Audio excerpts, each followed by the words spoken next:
பண்றாரு. அப்பா அப்ளை பண்ணா அப்பா எப்படிங்க சார்? அப்ப எனக்கு பதில் எங்க அப்பா என்ன வேணா பண்ணலாமா?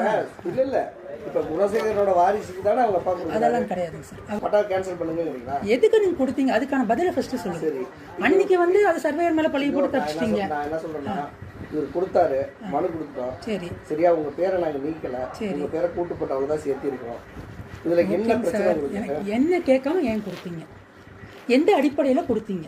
அவர் லஞ்சம் வாங்கறதா சொல்றாரு. அது எங்க அப்பாவும் சித்தப்பாவும் ஆடியோ கிளிப் எல்லாம் என்கிட்ட இருக்கு. அதுக்கு என்ன விளக்கம் நீங்க சொல்லுங்க. அவங்க சொல்லுவாங்க, அவங்களா நீங்களே பேசுறீங்களே, நீங்களும் பேசுறீங்க. சுந்தரம் சொல்றாரு பார்த்து பண்ணிக்கலாம்னு சொல்றாருங்க சார். மேடம் வணக்கம் மேடம். சரி மேடம், சரி மேடம், நான் இருங்க மேடம், ஒரு ஹாஃப் அன் அவர் கூப்பிட்றேன். விஜிலன்ஸ் டிபார்ட்மெண்ட்ல நீங்க வந்து தான செட்டில்மெண்ட்னு சொன்னதா அவர் சொன்னாருங்க சார். இதுல எங்க தான செட்டில்மெண்ட் இருக்குங்க சார்? அவர் சொன்னாரு. நீங்க சொன்ன நான் கேட்டுட்டு தான் இருந்தேங்க சார். அதையும் சரி, அவர் சொன்னாரு. சார்ட்ட டாக்குமெண்ட் காட்டினேன், அவர் பார்த்துட்டு தான். எந்த சார் இருக்கீங்க சார்? விஜிலன்ஸ்ல. சரி, ஓகே. விஜிலன்ஸ்ல போய் இந்த மாதிரி என்னைக்கு காமிச்சிங்க சார்?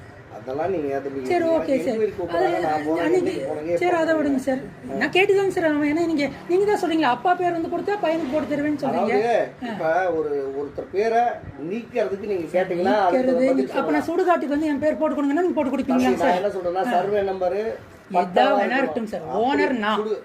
ஓனர் நான் ஏன் பர்மிஷனா நீங்க கொடுத்தது தப்பு தான்.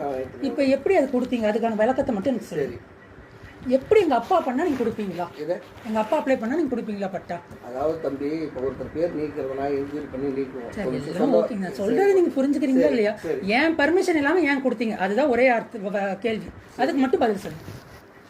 எதுக்காக அவங்க 2 பேர் வந்து கேட்டா நீங்க கொடுப்பீங்களா? அவங்க நான் வந்து சொன்னேன், இன்னைக்காவது வந்து எங்க அப்பா வந்து கேட்டா கொடுங்கன்னு நான் சொன்னேன்னா, அப்ப எப்படி நீங்க கொடுக்கலாம்? எப்படி உங்க பத்திரத்தை உங்க அப்பாட்ட கொடுத்துட்டீங்க? எங்க ஜெராக்ஸ் அவர் 1000 பேர் வச்சிருப்பாங்க சார். சார் பத்திரப்பதிவுல போய் 1000 பேர் ஜெராக்ஸ் கொடுத்தா ரெஜிஸ்ட்ரேஷன் பண்ணி கொடுத்துருவோம். புரிஞ்சுக்கோங்க. சரி, சொல்லுங்க சார். ஜெராக்ஸ் எங்க சித்தப்பா 10,000 ஜெராக்ஸ் என்னது வச்சிருக்காரு. அவர் வந்து கேட்டா நீங்க உடனே பண்ணி